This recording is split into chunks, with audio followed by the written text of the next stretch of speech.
Hi everyone, my name is Kiana Butler. I am the founder of Black Hippie Art. Today I have an interview with Jennifer Mota. Is that pronounced right? Okay. Mhm. She is a multimedia creator and journalist. She has worked with many different publications and brands such as Tidal. She's worked with the Vader, and she's also worked with Yahoo and so many more. So I wanted to do an interview with her just to get to know her background and her just how did she get into journalism and ways that you can possibly get into journalism as well. So hi Jennifer, how you doing today? Hi, thanks for having me. Thank you for being here. So the first question I have is what was your childhood like? What was your upbringing? What was your interest? Was you always interested in writing?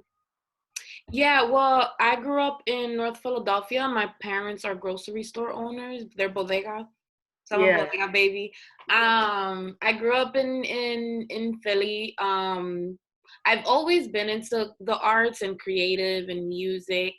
My parents always bought like painting stuff when we were little, and my house was a very like eclectic household in terms of music. I grew up around a lot of different kind of styles. Having Dominican parents, I grew up with a lot of like tropical, well, Caribbean music, right? Um, while also, like the classic rock and like neon and neo wave and punk rock that pretty much educated my dad in English. He learned how to speak English through music of his time. So I Yeah. grew up with a lot of like older music, and then also just loving hip hop and all those styles. So I grew up in a very eclectic household in terms of music. So growing up, I really wanted to do acting or singing, and my parents supported that to, to an extent. They wanted, in terms of like castings and stuff like that, they helped us. And we stopped once we passed this one casting call that was pretty much asking for like a 9-year-old Caucasian girl for a back to school commercial. Oh And wow. that was when I was like, black and brown girls don't go to school. Like it was one of those moments that like I was questioning the casting and Yeah. like the wording. Like I'm like, why only a white girl? Like why not everyone? Yeah. And we had a really good conversation, my dad and I, who's also a journalist. He grew up in a very revolutionary space in DR.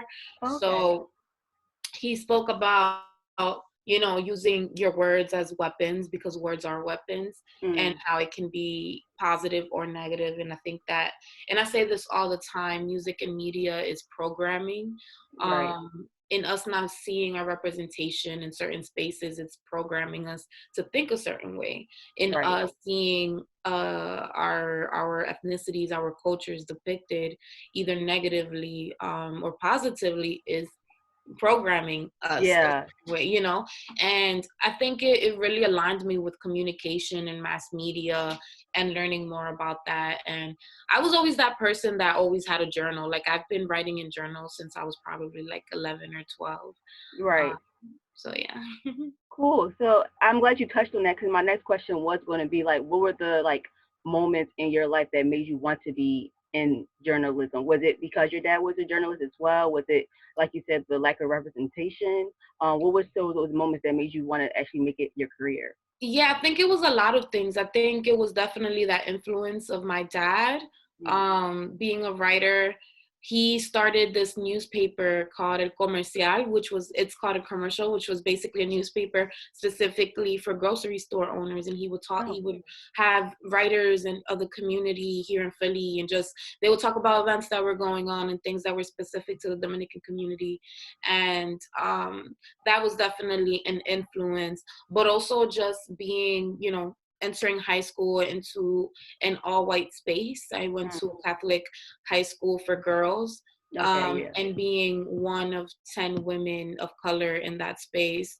Mm. Um, in a space of more than 600 plus women, by the way. Right. It really, that was an experience that was really eye opening, and um, it was educational for me in terms of how I view the world politically, socially.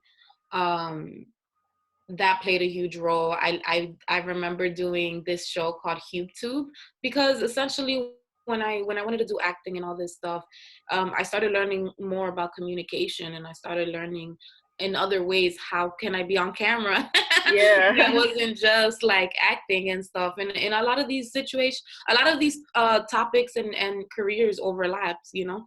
Yeah. And I did this show called YouTube in my school where it was like me being an anchor, but it was like a funny approach to it. So we did that, and then I enrolled to community college.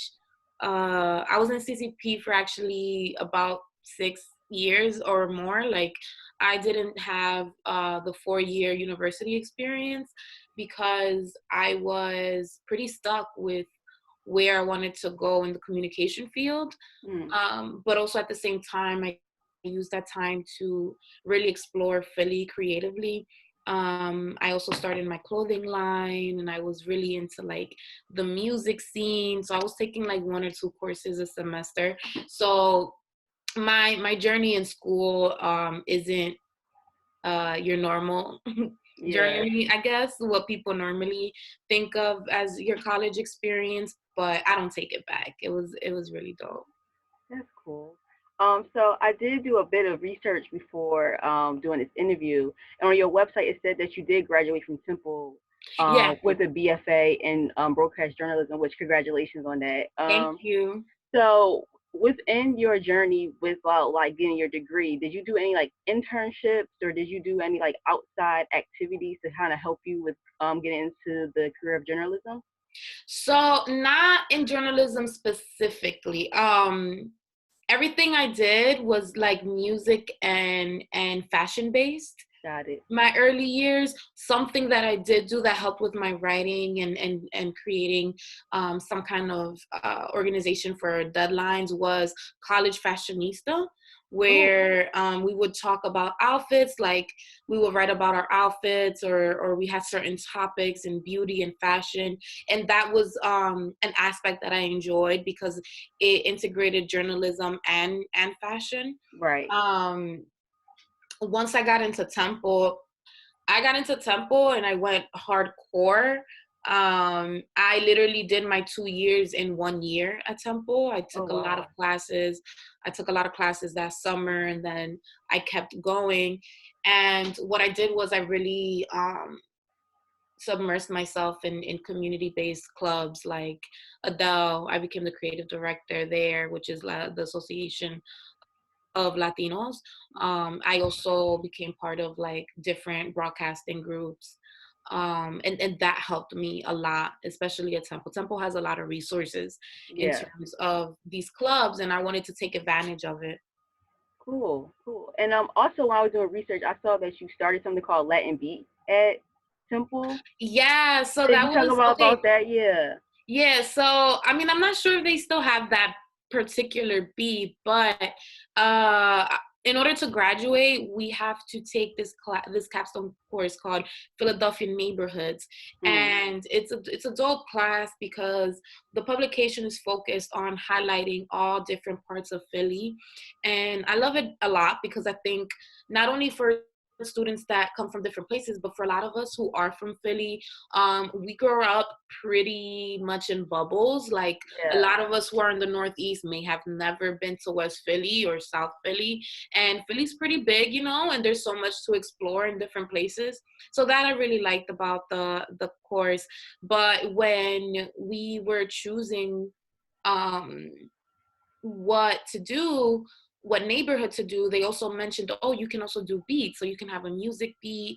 And you know, the two other Dominican women that were there with me, we were like, oh, it'd be cool for us to do a Latin next beat and just cover things, different aspects of the community, because it's a quite large community in different neighborhoods.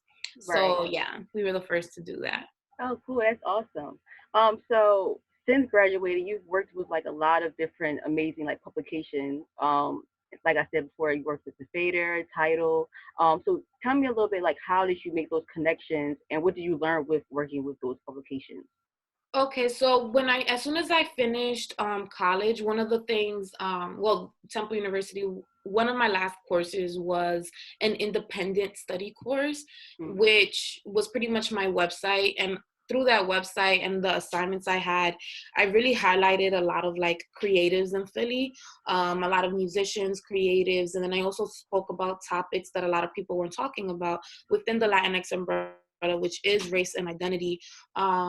Because Latinx, Latinos, were not a monolith. I think people often get confused with Latinos as like, oh, this is Sofia Vergara, or like we all look like Selena or something. Yeah, And that's yeah. not the case. And I started digging really deep into that in fashion. And, luckily, upon graduating, I had people that were already looking at my website, people staring, and that's when I got reached out to by People en Español for People Chica, the vertical, which is like an English language based offspring of People en Español, Yeah. um, just covering things that I was pretty much covering, and that's how I got my in the industry in New York. I started covering a lot of the same topics that I was already writing about, but I didn't only come in as a journalist. I also came in as a video editor and kind of like a junior producer in a sense. Yeah. So I really started making space for a lot of artists under the El Movimiento umbrella, which is people who perform reggaeton, who are rappers or Latin trap artists, which was in that time kind of different compared to what People in Espanol culture is. Mm. Um, so I started making space for more of those kind of artists. And then I also created the franchise Afro Descendiente, which means Afro descendant, Got it. where I spoke to a lot of Black Latinos, well, highlighted them as well in terms of what kind of work they were doing. And then in that time as well, I created what still is my biggest story, and it's a deep dive on Dominican dembow. And it's a 4,200 word article. Yeah. It originally started with 400 words, and as I kept researching and building, I realized that there was a lot of lack of education around the evolution. It's a style that's hugely underdocumented because the Dominican space was really classist towards it, and it grew so organically in a space where like music often gets banned by Yeah. especially when it's quote unquote urban. um, and I got to speak to a lot of the pioneers. I reached out to producers, and that piece really solidified my existence in this space as a music writer because I did something that no one has done before. Right. And I covered something in a way that has never been done before. For many years, people thought that, well, just to add a little bit of more context, when we think of reggaeton, we always get the context of like, oh, it was, Puerto Rico brought it to the culturally, made a huge impact, mainstream, and Yeah. the reasoning behind it, like the history, the Panamanian history specifically, often gets erased. And in reality, a lot of these styles wouldn't have been born if it wasn't for Jamaica, if it Mm. wasn't for a lot of these West Indian immigrants who moved to Panama, uh, working in the canal. And a lot of these groups were constantly discriminated against for speaking the way they did, which was a Caribbean Spanish, Yeah. which was another topic that parallels in the Dominican dembow context, because Spanish speakers from the Caribbean and the Latinx hierarchy are often discriminated against because of our dialect. Our dialect is often referred to as ghetto and ratchet and not proper. Mm. Um, and in Panama, these Black immigrants from the West Indies specifically Jamaica, were experiencing this, and in a way to kind of like push back on that and to embrace who they were translating a lot of reggae and dancehall music that was coming out into Spanish, creating reggae in Espanol. Yeah. Um, and reggaeton was a transnational movement. A lot of these immigrants were New York as once New York, right? So a lot of this Panamanian, Jamaican influence in New York City, along with hip hop, where in the city where hip hop was born, in the Bronx. Yeah. Um, a lot of these mixtures played a huge role. And while we are still unpacking reggaeton's history, the Dominican dembow narrative has still, or the evolution was still yet to be highlighted. And there was a lot of misinformation. A lot of people thought that it was an offspring off of what was being done in New York and in Puerto Rico, when in reality, a lot of the pioneers in the Dominican Republic, like, we were having Jamaican music being migrated into Yeah. the island, and so you know, a lot, they were also in tune with what Panamanians were creating. So there was a lot of realities that I was able to kind of talk about in that article that really solidify myself as a writer in that space. And it caught the attention of a lot of people, that being Jesus from Tidal, who is the Latin director in that space. And I met him at an event, and, you know, that's when we first started talking about like what I wrote. And when I started freelancing, when I officially started freelancing, he gave me my first two assignments, which were also, you know, deep dives. I really love getting into the historical context of certain styles, and I got to Yeah. write about Dominican dembow again in for Title. And I also got to write about R&B in Espanol, which is a sound that is constantly miscategorized in the Latin space. It's always had a funny position in Latin music, because the industry never categorizes it the right way. And Right. I really go into that, and how there's a lot of artists who are creating this sound, and the trap soul, and what they're doing now in present day. Cool. That's awesome. I love learning like about different things. So that's really cool that you was able to do like those different deep dives, like educate people who may not know the history of like different music sounds and stuff that came from the Latin community. And I actually was definitely interested, like with reading some of your work, that you are very like hands on with wanting to bring more representation. So I just wanted to get your thoughts on like even within pop culture, politics, there's not a lot of representation of the Latin community. I know like before, like back in the day, they had like the Latin Explosion, they called it, and then they kind of went away, and then they bring some like artists back up, and then it's like kind of like comes in waves. So what do you think about like what do you think the changes that needs to happen so there is more representation, and where do you think should be the start of it? Well, I think when it comes to the Latinx explosion, it's always a funny conversation, because I feel like Latin music was always like, it always, specifically with like immigrants, or people that were mixed with some kind of ethnicity from Latin America here in the United States, there was always music being made. Like, you Yeah, know, when you think of La Lupe, she made Latin soul in the 60s, and there was a Boogaloo time, right? But I think when we think about the Latinx explosion, we forget that it was also like, it was the rise of digital, right? And yeah, now we're in the rise of streaming, and they're now calling this time another Latinx explosion. And I yeah, think that a lot of like technology played a huge role in also making a lot of these sounds accessible to more people, right? yeah, I think that for publications and certain platforms, the Latinx space is still a bit of an afterthought in terms of covering their music, right? Like Bad Bunny and J Balvin and a lot of other artists who are on top, you know, leading the forefront. Uh, they've had to cover a lot of how can I explain this? They've have had to accomplish many things to get certain positions, or right. maybe covers, or maybe placements in American publications, well, Anglo US based publications, right? And then while also considering this, it's, you know, reggaeton is black music, it's black rooted, and we don't see that representation in the Latin space. We don't have black artists. You know, when you think of hip hop, it's all black. Like, the music you hear is created by black people, and the people leading the forefront are black. Whereas in reggaeton and Latin trap and other places, the commercial area, it's all white Latinos. Mm. And it also brings that question of, you know, us not having that Black Latinx representation, the mainstream representation that these white artists get, you know? Yeah. So how do you think?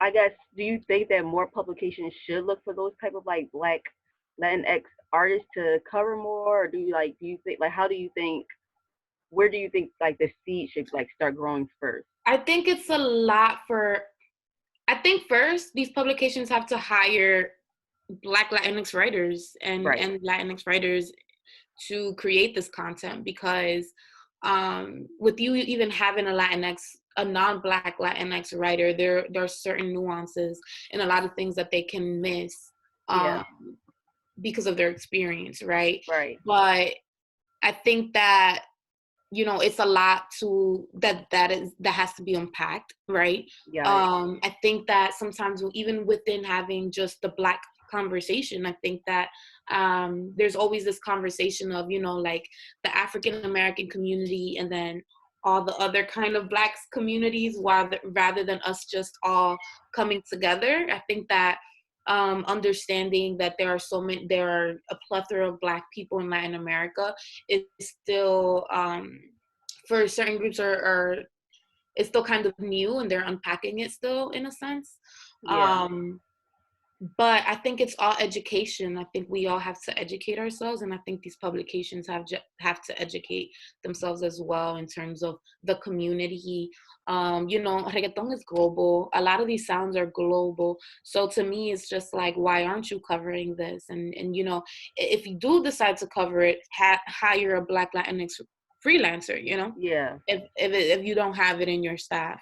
Right. Cool. Yeah. And switching gears just a little bit, you touched on it earlier in the interview, but you did have like a fashion line that you started. Where is it now? Do you plan on going back to it? Like, what's the plans with your like fashion career? Yeah, so I started my clothing brand, I think back in 2012. I actually took a sewing course when I was back in St. Hubert's. Um, and I learned how to make pillows and quilts, and then I started really revamping a lot of my clothing. I started tearing my clothing apart and learning how to create the patterns off of my clothing and things. And I started creating replicas of things that I really enjoyed, and I started making it for my friends, and that led to me starting the brand. I started making a lot of custom swimwear. Um, but you know, sewing is very hard. Yes. Yeah. Yeah. Yeah. It's a lot of labor. It's backbreaking, and you know, doing school journalism, especially while also, you know, running uh, a custom brand was extremely hard for me. It was really hard and stressful. I was also taking the photos. I was, you know, the photographer. I was the social media coordinator. I did everything because I didn't have the resources to start a team, you know, while also being in college and trying to also keep up with certain bills. It was a lot for me. And once I stepped into my career straight off of upon graduating, I understood that I was not going to be able to do everything, you know, Yeah. at the same time. And to me, it was just like, you know, fashion is always going to be there. My love for fashion is always going to be there. And, you know, I still have all my sewing machines. I still design. I still put my ideas and moods together. And I am planning to come back slowly. One of my first plans is I'm creating a thrifted collection of Oh, cool. blazers. Yeah. I became really known for my blazers, and I'm curating a thrifted collection with blazers that I enjoy for people who like my taste. Yeah. Um, I also changed the name to Bodega Baby. And rather it just being straight custom swimwear, it's going to be really focused on upcycled pieces, on thrifted pieces, and attire that's focused on more sustainable pieces and things. Yeah. I'm trying to go on a more ethical route, and it's something that I'm in terms of, you know, it's still rebranding and under construction, but I am planning on changing a lot of these things. That's really cool. So I did want to go back and touch on like representation, and as a Dominican American journalist and designer, um, how do you like?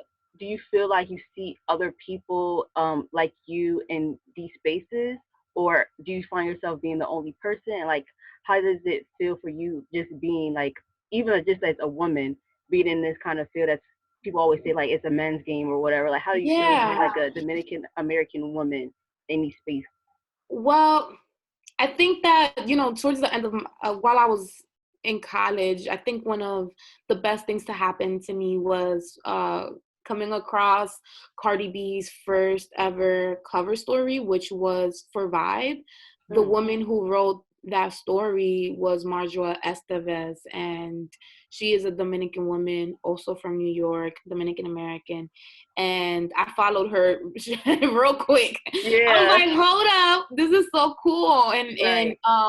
I think that definitely served as representation for me, because I would have never thought about writing in music, just in music, Yeah, when I was doing broadcasting, I was exploring many things. I was writing, but also I was really focused on just being on camera and doing hard news.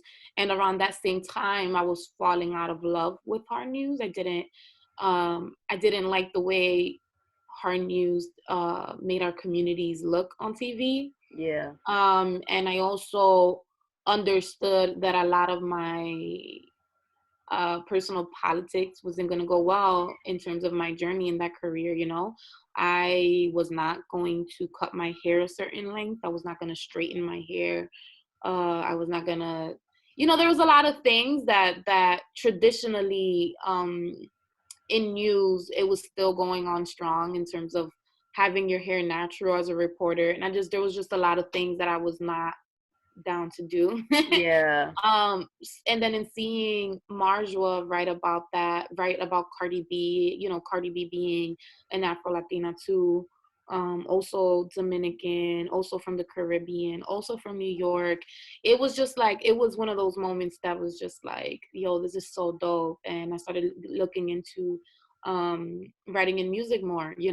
I think that right now I'm in a space where Latinx media is predominantly white Latinos, and it's tiring sometimes, because I'm one of the few Afro descendants who write about music, and I want to say, I say one of the few very generate like I can't even say one of the few. I can't think of another right now besides Marjoa, of yeah, other Black Latinx writers covering music, and I think with the exception of Reggaeton con la Gata, Kathleen Exlin, who doesn't consider herself a journalist. She's more of like a critic. She's a got it. reggaeton historian, but she's also written pieces for publications, and I think that her voice is extremely important. And me and her, we've done so many things. We're constantly collaborating in these spaces. And yeah, it's kind of hard because I don't want to say that we get pushed back, but it's when you do anti-racist work, there's a lot of labor that that is added onto your regular day-to-day that Yeah, other people will not understand, like a particular Zoom call maybe focusing on Black representation may be 10 times more draining for me than someone else, because of being in a room or a Zoom call filled with white guilt yeah, or trying to explain things, or, there's more energy that's coming out of me. There's more passion, there's more experience, that I've lived, and things that I know that other people don't. So it is more draining, but I am very proud to like be here, because I understand also that there are a lot of things that people may not know, and need to be educated on. And also, I think that one of my biggest purposes is also making space for phenotypically Black women, people who are darker. I also understand that I have so much privilege in these spaces, being light skinned. So whatever opportunity I have to uplift a darker skinned Black Latina, like I always do that, and I think that that's something that has been motivating me moving forward in this space, especially after since George Floyd and the protest. Yeah. Cool. So the last question is, so what are your future goals that you have within your career, and where do you like see yourself in the next couple of years? Like, what are some like top notch things like I have to do this, or I have to work with this publication, or I want to work with this person? Do you Yeah. have So any? I started a page called El Recap, which is specifically to cover the Dominican movement in New York and in the Caribbean. As I mentioned earlier, there's a lot of nuances and erased history of the Dominican and Panamanian contributions that have been done in a lot of these movements and styles, and Yeah, and it's predominantly because people coming from a socioeconomic space that's very low income compared to other countries in Latin America. Uh, our artists are very discriminated against. And I mentioned earlier our Spanish dialect being discriminated against. And I wanted to create a page that would uplift these artists. And I do see myself spending some time in the Dominican Republic to continue to push the scene. I hope to one day grow this page into maybe like the Dominican complex or something like that. yeah, And, I really hope to continue to push a lot of, Black representation in that space, a lot of queer representation, women representation. Like, I think that the women's we only have a bit of representation in terms of female rappers in the Dominican Republic, and I think that there's so many different kind of Dominican women that are making music that don't get that space to showcase their talents, and I hope to do that as well. In terms of publication and spaces that I hope to maybe, I don't know. I mean, I think Genius is pretty dope. I think yeah, that doing something with Genius in terms of like breaking down certain styles in the Latinx space that haven't been done before, that would be cool. yeah. Something with Complex would be cool too. I really like these spaces, and I think that I think a lot of people in our communities pay attention to these publications, and I hope to see more Latinx um, topics being covered there. Cool. Well, thank you so much with sitting down with doing the interview for me.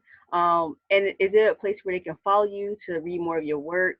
Where can they go? Yes, you can follow me on Instagram at Jennifer, two N's, Mota Val. So it's JenniferMotaval. You can also follow me. Well, you can follow my website, jennymota.com. Cool. Thank you again so much. And be sure to subscribe to the Black Hippie Art page for more interviews, event recaps, and so much more. Thank you guys for joining us, and be sure to follow us at Black Hippie Art on both Facebook and Instagram. And I'll see you guys next time. Peace.